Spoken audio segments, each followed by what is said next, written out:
this is Sophie Lawson from sophielawson.com, and this is episode 96 of the Sophie Art Podcast, which is a little podcast that I do about the art and tings.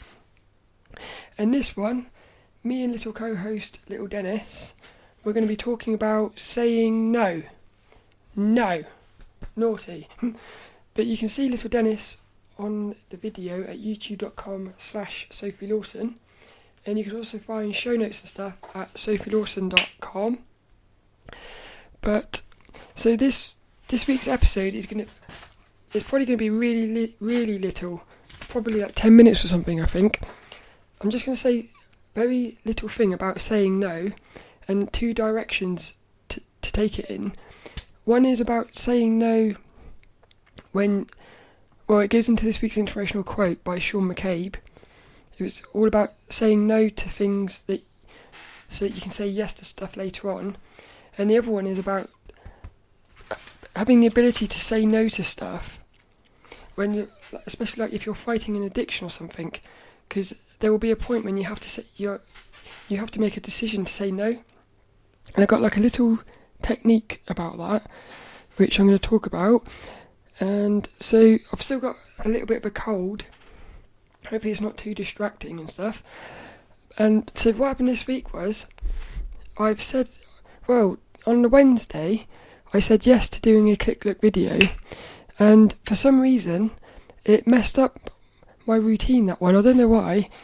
So I didn't get to do any studying on the Wednesday. Thursday, I had to have laser on my face to get facial hair removal. So I didn't get to do any studying then. This morning, I just finished a job interview, so I didn't get to do any studying then. And then tomorrow, I've said yes to colouring in a drawing on the camera, doing a new video where I'm going to like colour in and chat. I'm going to call it colour and chat, which I think is quite cool. So that means then tomorrow, I'm probably not going to get to do studying tomorrow. So that means the whole week I haven't done any studying, and it really upsets me. But I also know that it's sort of, you can't really help it, because all the things I said yes to, apart from colouring in the book, they're all things that I sort of had to do. So it just made me realise sometimes life, it just gets in the way, and you sort of have to be alright with that. But for some reason it bothers me. Yeah, if I don't do my studying, I seem to feel quite guilty, as if I've let myself down or something. But there's nothing I could do about it really, apart from tomorrow. But I'm looking forward to doing this colour and chat one. So, but that's basically that. And where I would go with that is saying, like, I've got like a little example is playing video games. I would love to play video games every day. Well, I say I love to, but I actually like now not playing them every day, because I'm only playing them on a Saturday after I've done all the other things I've got to do, like normally studying, but this week it'll be colouring in. So Saturday is my playing day, and I just really enjoy it a lot more. So, and another thing is you can twist it and say I'm saying yes to playing video games, which you could say, well, you should be saying yes to drawing. But I think, well, I'm saying yes to playing video games because then the other days I can say yes to drawing instead of playing video games. So it kind of works. It's just when things happen. This week's just been one of those weeks where, like, every day I had stuff to do, and it's a bit annoying, really. But I suppose it's good that you get them all out of the way in one week, so then the other weeks to be free. So what was I saying? I've lost the plot on that one. Oh yeah, so like in a weird way, you could almost say playing video games is allowing you to say yes to drawing in a weird way.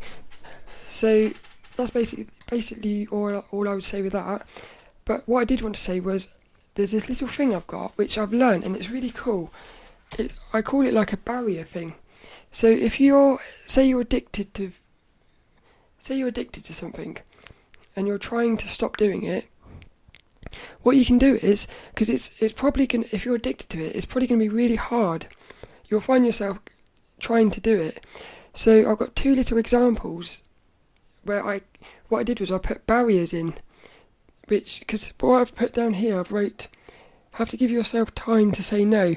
So these barriers, they act as like a little, it just gives you a little bit more time to be able to say no. So an example, let's say I've said to myself, I'm not playing video games on any day apart from Saturday. And then let's say on the Monday I felt this urge to play video games. If all I've got to do is click one button and I'm able to play the video games, it would be very easy to get the urge to play video games, click the button, before you know it, you're playing the video games. And then at that point, it's much harder to say no. So the barrier with that is, because on the PS4, you've got this thing where you can leave the PlayStation in like a standby mode. So within a few seconds, you can be straight back in the game. So what I did was I turned that off. I've turned it off at the mains, so disconnected it at the plug. And I've also disconnected the monitor. So basically, if I wanted to play a video game, if I got the urge to play a video game, I would have to climb under the desk, hit the switch to turn it all on, then hit the two buttons to turn the monitor and the PlayStation on, and then you'd have to wait about a minute whilst the PlayStation's loading. So you've got about a minute and 30 seconds there where you would be able to say, hang on a minute, I'm not supposed to be playing video games. And you'll be able to, at that point, it goes into that little theory that I spoke about with the probabilities and stuff, where it's your free will, that's what allows you to say yes or no.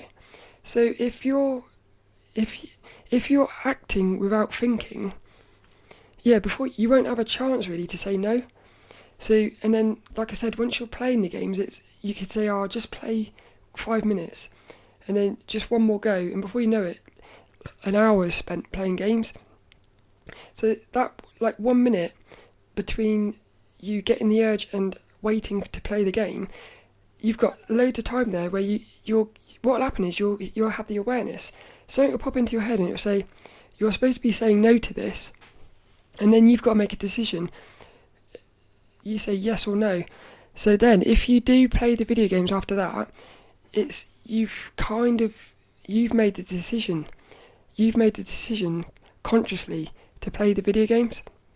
And then the other example, every now and again, I've done 3 50-hour fasts where you don't eat anything for 2 days. So during that time, you're going to get the urge to eat, especially I like eating peanuts. So I'll have a bag of peanuts by my desk when I'm drawing. And what'll happen is you'll just find yourself eating these peanuts without even thinking about it. So what I noticed was the first time I did this 2-day fast of not eating, I found myself going over to these peanuts and just like going to eat them without even realising it. And I had to stop myself, because otherwise I would have eaten them. So what I ended up doing was, I put all the food into this cupboard, and I turned the cupboard around and put it against the wall. So what happened was, if I wanted to eat if I got the urge to eat something, I had to go over to the cupboard, I had to pull it out, turn it around, and then go and get the peanuts. So again, it's like 20-30 seconds of you turning the thing around where it'll pop into your head and you'll be able to say, I'm not supposed to be eating these peanuts. And it's a little simple thing, like a barrier thing. But the thing is, you can do this with anything. Let's think of an example. You want to stop smoking. Let's say you wanted to stop smoking. It's going to be really hard. What you could do is, you could put the cigarettes, what you could do is you could put your cigarettes inside of a bag, zip it up, put them inside another bag, and then put them somewhere else. So just make it really hard for you to get to the cigarettes, and that little bit of time will just be enough for you to hopefully intercept it. But I've got a sore throat. I'm going to say yes to drink. it's just a little thing, really. I just think I thought it was a good little tip, but it definitely works for everything. But I'm going to have to go now because my voice is hurting. And I hope you enjoyed that. I hope there was something in that. Like I said, I knew it would be a little one this week, but we have got a little inspirational quote. If I can say it before my voice goes, oh God, feels like sandpaper. That's what happens when you got runny noses. So this week's inspirational quote, it goes to Sean McCabe, and it is, you have to say no to a lot of good things in order to be able to say yes to a lot of great things. My throat is in pain.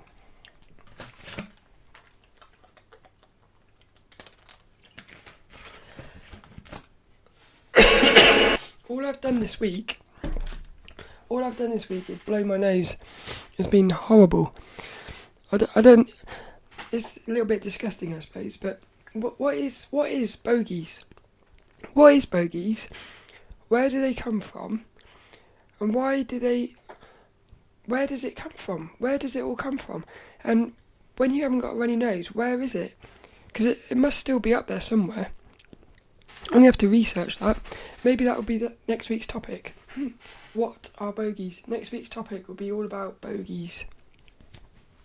So this week's inspirational quote is, you have to say no to a lot of good things in order to be able to say yes to a lot of great things.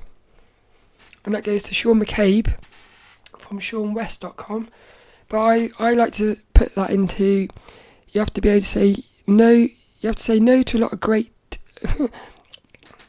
You have to say no to a lot of good things in order to be able to say yes to a lot of great things. Oh, this is a painful one. This one. Hot chocolate, that'll do better. Oh, that's quite nice actually. Here's a little tip. Drink something hot, like hot chocolate, and make your throat better. This hot chocolate, I've got strawberry milkshake in it. You should try that, it's lovely. Strawberry milkshake, it makes the hot chocolate taste like, you know that Napoleon, is it Napoleon ice cream? Vanilla, strawberry and chocolate.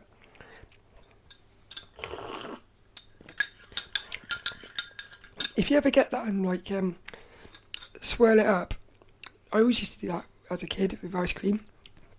Swirl it up, I used to love doing that. And then you'd put it on a spoon and you'd watch it dribble down like that. And then you could run it up the sides of the bowl. But that's what this tastes like, strawberry chocolate. It's lovely. I hope you enjoyed that. And hopefully next week I will be feeling a lot better. Until then, take good care of yourselves.